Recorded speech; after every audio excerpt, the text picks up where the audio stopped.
سورہ نمل مکہ مکرمہ میں نازل ہوئی۔ اس میں 93 آیتیں اور 7 رکوع ہیں۔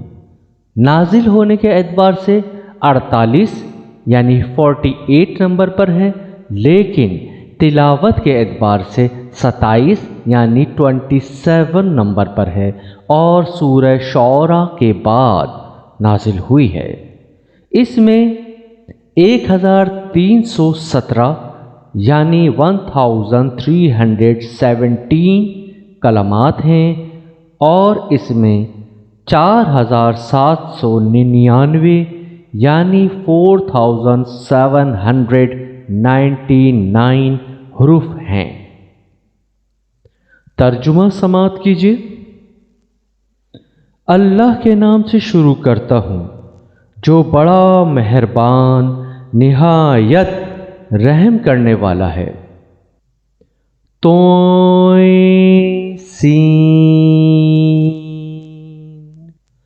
یہ آیتیں ہیں قرآن کی اور ایک واضح کتاب کی رہنمائی اور خوشخبری ایمان والوں کے لیے جو نماز قائم کرتے ہیں اور زکوٰۃ دیتے ہیں اور وہ آخرت پر یقین رکھتے ہیں۔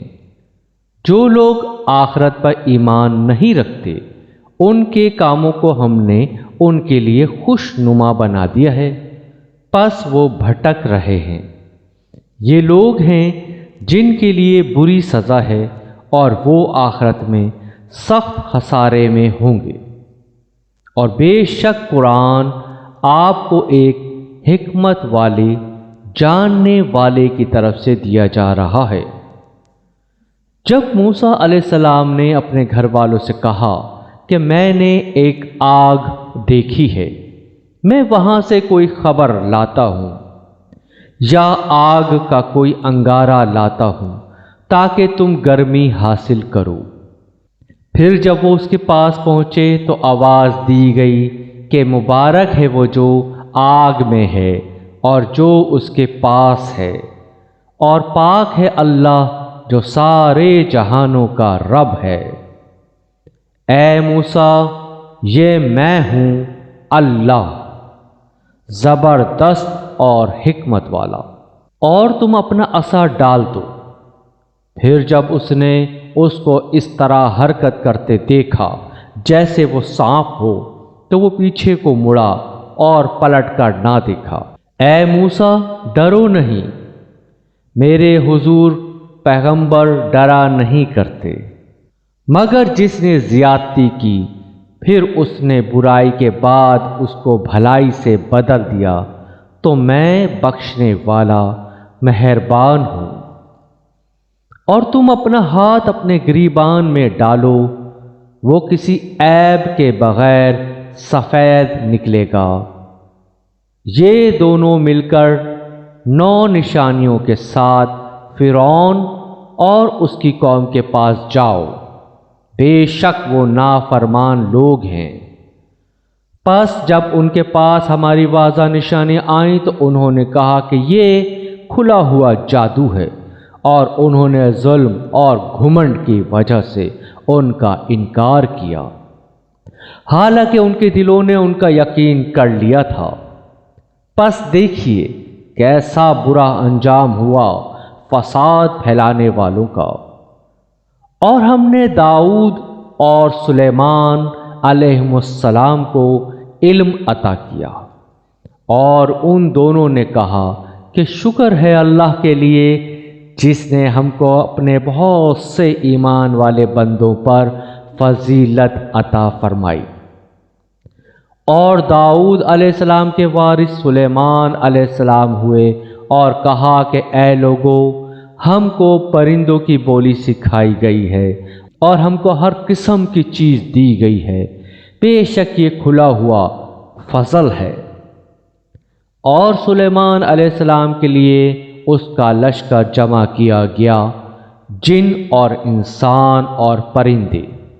پھر ان کی جماعتیں بنائی جاتی، یہاں تک کہ جب وہ چیونٹیوں کی وادی پر پہنچے تو ایک چیونٹی نے کہا، اے چیونٹیوں، اپنے سوراخوں میں داخل ہو جاؤ، کہیں ایسا نہ ہو کہ سلیمان علیہ السلام اور اس کا لشکر تم کو کچل ڈالیں اور ان کو خبر بھی نہ ہو۔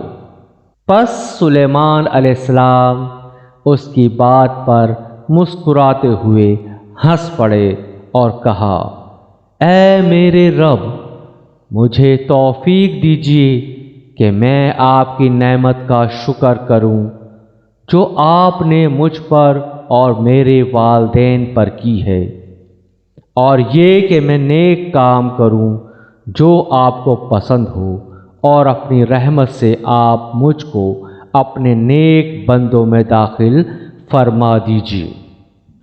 اور سلیمان علیہ السلام نے پرندوں کا جائزہ لیا تو کہا، کیا بات ہے کہ میں ہدہد کو نہیں دیکھ رہا ہوں؟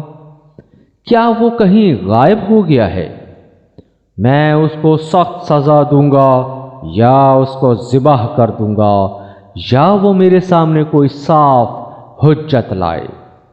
زیادہ دیر نہیں گزری تھی کہ اس نے آ کر کہا کہ میں ایک چیز کی خبر لایا ہوں جس کی آپ کو خبر نہ تھی، اور میں سبا سے ایک یقینی خبر لے کر آیا ہوں۔ میں نے پایا کہ ایک عورت ان پر بادشاہت کرتی ہے اور اس کو سب چیز ملی ہوئی ہے، اور اس کا ایک بڑا تخت ہے۔ میں نے اس کو اور اس کی قوم کو پایا کہ سورج کو سجدہ کرتے ہیں اللہ کے سوا، اور شیطان نے ان کے اعمال ان کے لیے خوش نما بنا دیے، پھر ان کو راستے سے روک دیا، پس وہ راہ نہیں پاتے اس بات کی طرف کہ وہ اللہ کو سجدہ کریں جو آسمانوں اور زمین کی چھپی ہوئی چیز کو نکالتا ہے، اور وہ جانتا ہے جو کچھ تم چھپاتے ہو اور جو کچھ تم ظاہر کرتے ہو۔ وہ اللہ کہ اس کے سوا کوئی معبود نہیں جو عرش عظیم کا مالک ہے۔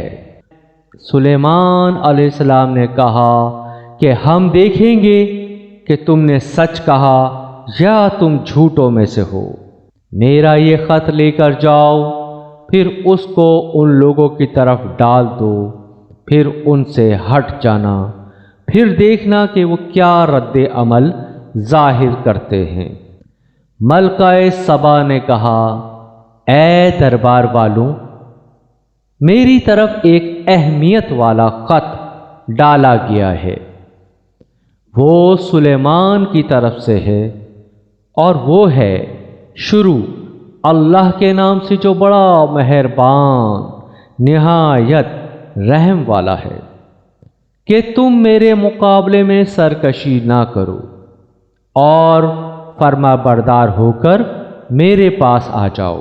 ملکہ نے کہا کہ اے درباریوں، میرے معاملے میں مجھے رائے دو، میں کسی معاملے کا فیصلہ نہیں کرتی جب تک تم لوگ موجود نہ ہو۔ انہوں نے کہا، ہم لوگ طاقت والے ہیں اور سخت لڑائی والے ہیں، اور فیصلہ آپ کے اختیار میں ہے، بس آپ دیکھ لیں کہ آپ کیا حکم دیتی ہیں۔ ملکہ نے کہا کہ بادشاہ لوگ جب کسی بستی میں داخل ہوتے ہیں تو اس کو خراب کر دیتے ہیں اور اس کے عزت والوں کو ذلیل کر دیتے ہیں، اور یہی یہ لوگ کریں گے۔ اور میں ان کی طرف ایک ہدیہ بھیجتی ہوں، پھر دیکھتی ہوں کہ سفیر کیا جواب لاتے ہیں۔ پھر جب سفیر سلیمان علیہ السلام کے پاس پہنچا تو اس نے کہا، کیا تم لوگ مال سے میری مدد کرنا چاہتے ہو؟ پس اللہ نے جو کچھ مجھے دیا ہے وہ اس سے بہتر ہے جو اس نے تم کو دیا ہے، بلکہ تم ہی اپنے تحفے سے خوش ہو۔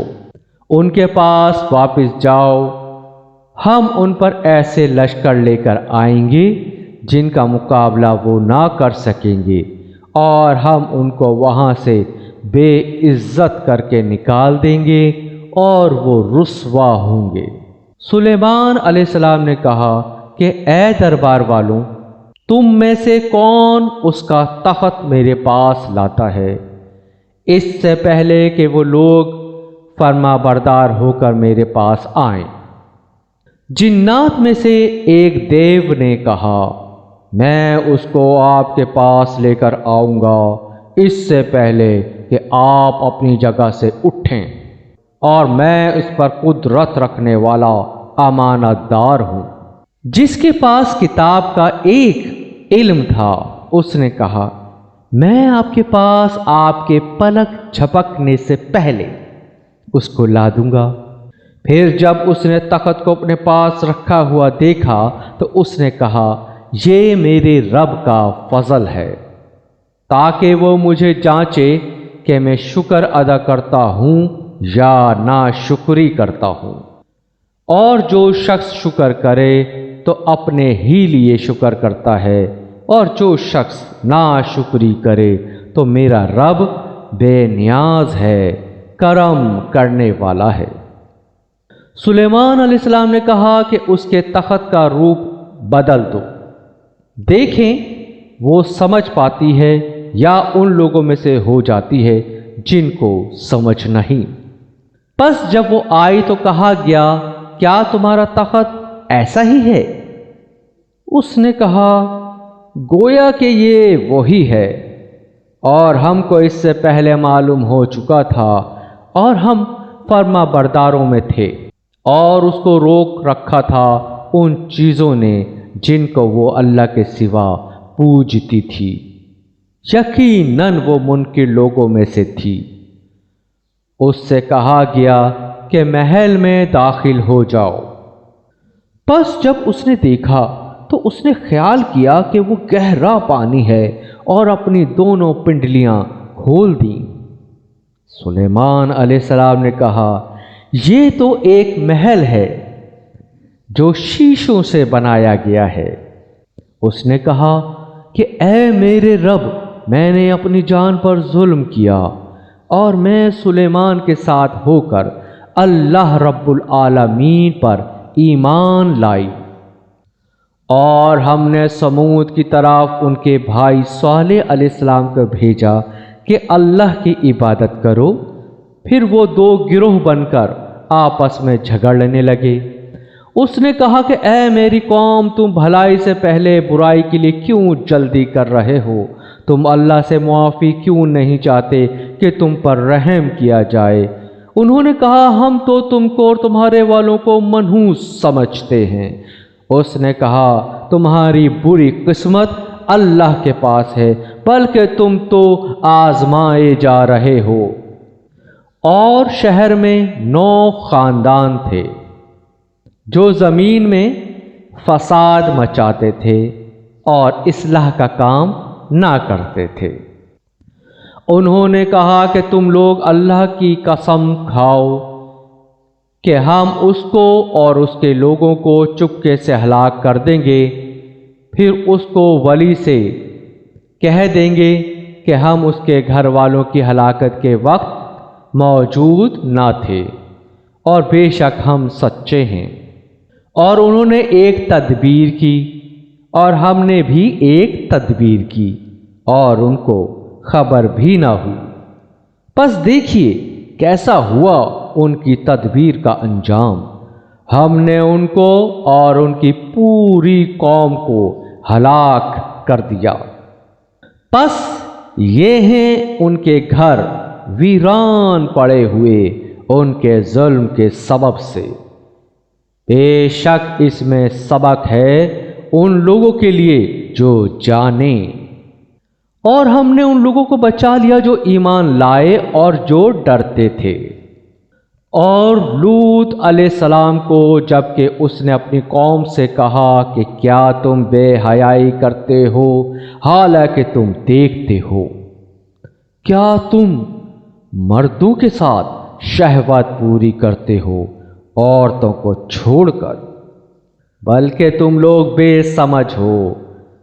پھر اس کی قوم کا جواب، اس کے سوا کچھ نہ تھا کہ انہوں نے کہا کہ لوط کے گھر والوں کو اپنی بستی سے نکال دو، یہ لوگ پاک صاف بنتے ہیں۔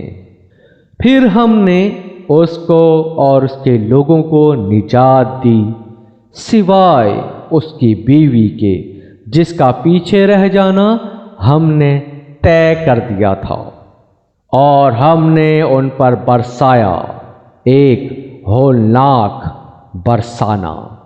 پس کیسا برا برساؤ تھا ان پر جن کو آگاہ کیا جا چکا تھا۔ کہہ دیجئے کہ تعریف ہے اللہ کے لیے اور سلام اس کے ان بندوں پر جن کو اس نے چن لیا۔ کیا اللہ بہتر ہے یا وہ جن کو وہ شریک کرتے ہیں؟ بھلا وہ کون ہے جس نے آسمان اور زمین کو پیدا کیا اور تمہارے لیے آسمان سے پانی اتارا، پھر ہم نے اس سے رونق والے باغ اگائے۔ تمہارے بس میں نہ تھا کہ تم ان کے درختوں کو اگا سکتے۔ کیا اللہ کے ساتھ کوئی اور معبود ہے؟ بلکہ وہ راہ سے ہٹ جانے والے لوگ ہیں۔ بھلا کس نے زمین کو ٹھہرنے کے لائق بنایا اور اس کے درمیان ندیاں جاری کی، اور اس کے لیے اس نے پہاڑ بنائے اور دو سمندروں کے درمیان پردہ ڈال دیا؟ کیا اللہ کے ساتھ کوئی اور معبود ہے؟ بلکہ ان کے اکثر لوگ نہیں جانتے۔ کون ہے جو بے بس کی پکار کو سنتا ہے اور اس کے دکھ کو دور کر دیتا ہے اور تم کو زمین کا جانشین بناتا ہے؟ کیا اللہ کے ساتھ کوئی اور معبود ہے؟ تم بہت کم نصیحت پکڑتے ہو۔ کون ہے جو تم کو خشکی اور سمندر کے اندھیروں میں راستہ دکھاتا ہے، اور کون اپنی رحمت کے آگے ہواؤں کو خوشخبری لانے والا بنا کر بھیجتا ہے؟ کیا اللہ کے ساتھ کوئی اور معبود ہے؟ اللہ بہت برتر ہے اس سے جن کو وہ شریک ٹھہراتے ہیں۔ کون ہے جو پیدائش کی ابتدا کرتا ہے اور پھر اسے دوبارہ لوٹاتا ہے؟ اور کون تم کو آسمان اور زمین سے روزی دیتا ہے؟ کیا اللہ کے ساتھ کوئی اور معبود ہے؟ کہہ دیجئے کہ اپنی دلیل لاؤ اگر تم سچے ہو۔ کہہ دیجئے کہ اللہ کے سوا آسمانوں اور زمین میں کوئی غیب کا علم نہیں رکھتا، اور وہ نہیں جانتے کہ وہ کب اٹھائے جائیں گے، بلکہ آخرت کے باب میں ان کا علم الجھ گیا ہے، بلکہ وہ اس کی طرف سے شک میں ہیں، بلکہ وہ اس سے اندھے ہیں۔ اور انکار کرنے والوں نے کہا، کیا جب ہم مٹی ہو جائیں گے اور ہمارے باپ دادا بھی، تو کیا ہم زمین سے نکالے جائیں گے؟ اس کا وعدہ ہمیں بھی دیا گیا اور اس سے پہلے ہمارے باپ دادا کو بھی، یہ محض اگلوں کی کہانیاں ہیں۔ کہہ دیجئے کہ زمین میں چلو پھرو، پس دیکھو کہ مجرموں کا انجام کیا ہوا، اور آپ ان پر غم نہ کریں اور دل تنگ نہ کریں ان تدبیروں پر جو وہ کر رہے ہیں۔ اور وہ کہتے ہیں کہ یہ وعدہ کب ہے؟ اگر تم سچے ہو، کہہ دیجئے کہ جس چیز کی تم جلدی کر رہے ہو شاید اس میں سے کچھ تمہارے پاس آ لگا ہو، اور بے شک آپ کا رب لوگوں پر بڑے فضل والا ہے، مگر ان میں سے اکثر شکر نہیں کرتے۔ اور بے شک آپ کا رب خوب جانتا ہے جو ان کے سینے چھپائے ہوئے ہیں اور جو وہ ظاہر کرتے ہیں۔ اور آسمان اور زمین کی کوئی پوشیدہ چیز نہیں ہے جو ایک واضح کتاب میں درج نہ ہو۔ بے شک یہ قرآن بنی اسرائیل پر بہت سی چیزوں کو واضح کر رہا ہے جن میں وہ اختلاف رکھتے ہیں، اور وہ ہدایت اور رحمت ہے ایمان والوں کے لیے۔ بے شک آپ کا رب اپنے حکم کے ذریعے ان کے درمیان فیصلہ کرے گا اور وہ زبردست ہے، جاننے والا ہے۔ پس اللہ پر بھروسہ کیجیے، بے شک آپ واضح حق پر ہیں۔ آپ نہ مردوں کو سنا سکتے ہو اور نہ آپ بہروں کو اپنی پکار سنا سکتے ہو جب کہ وہ پیٹ پھیر کر چلے جائیں، اور نہ آپ اندھوں کو ان کی گمراہی سے بچا کر راستہ دکھانے والے ہو۔ آپ تو صرف ان کو سنا سکتے ہو جو ہماری آیتوں پر ایمان لاتے ہیں، پھر فرما بردار بن جاتے ہیں، اور جب ان پر بات آ پڑے گی تو ہم ان کے لیے زمین سے ایک جانور نکالیں گے جو ان سے کلام کرے گا کہ لوگ ہماری آیتوں پر یقین نہیں رکھتے تھے۔ اور جس دن ہم ہر امت میں سے ایک گروہ ان لوگوں کا جمع کریں گے جو ہماری آیتوں کو جھٹلاتے تھے، پھر ان کی جماعت بندی کی جائے گی، یہاں تک کہ جب وہ آ جائیں گے تو اللہ پوچھے گا کہ کیا تم ہی نے میری آیتوں کو جھٹلایا، حالانکہ تمہارا علم ان کا احاطہ بھی نہ کر سکا، یا بولو کیا تم کیا کرتے تھے؟ اور ان پر بات پوری ہو جائے گی اس وجہ سے کہ انہوں نے ظلم کیا، پس وہ کچھ نہ بول سکیں گے۔ کیا انہوں نے نہیں دیکھا کہ ہم نے رات بنائی تاکہ لوگ اس میں آرام کریں، اور دن بنایا کہ اس میں دیکھیں؟ بے شک اس میں نشانیاں ہیں ان لوگوں کے لیے جو یقین کرتے ہیں۔ اور جس دن سور پھونکا جائے گا تو گھبرا اٹھیں گے جو آسمانوں میں ہیں اور جو زمین میں ہیں، مگر وہ جس کو اللہ چاہے، اور سب چلے آئیں گے اس کے آگے عاجزی سے۔ اور آپ پہاڑوں کو دیکھ کر گمان کرتے ہو کہ وہ جمے ہوئے ہیں اور وہ چلیں گے جیسے بادل۔ یہ اللہ کی کاریگری ہے جس نے ہر چیز کو پختہ بنایا ہے، بے شک وہ جانتا ہے جو تم کرتے ہو۔ جو شخص بھلائی لے کر آئے گا تو اس کے لیے اس سے بہتر ہے، اور وہ اس دن گھبراہٹ سے محفوظ ہوں گے۔ اور جو شخص برائی لے کر آیا تو ایسے لوگ اوندھے منہ آگ میں ڈال دیے جائیں گے۔ تم وہی بدلہ پا رہے ہو جو تم کرتے تھے۔ مجھ کو یہی حکم دیا گیا ہے کہ میں اس شہر کے رب کی عبادت کروں جس نے اس کو محترم ٹھہرایا، اور ہر چیز اسی کی ہے، اور مجھے حکم دیا گیا ہے کہ میں فرما برداری کرنے والوں میں سے بنوں، اور یہ کہ میں قرآن کی تلاوت کروں۔ پھر جو شخص راہ پر آئے گا تو وہ اپنے لیے راہ پر آئے گا، اور جو گمراہ ہوا تو کہہ دیجئے کہ میں تو صرف ڈرانے والوں میں سے ہوں، اور کہہ دیجئے کہ سب تعریف اللہ کے لیے ہے۔ وہ تم کو اپنی نشانیاں دکھائے گا تو تم ان کو پہچان لو گے، اور تمہارا رب اس سے بے خبر نہیں جو تم کرتے ہو۔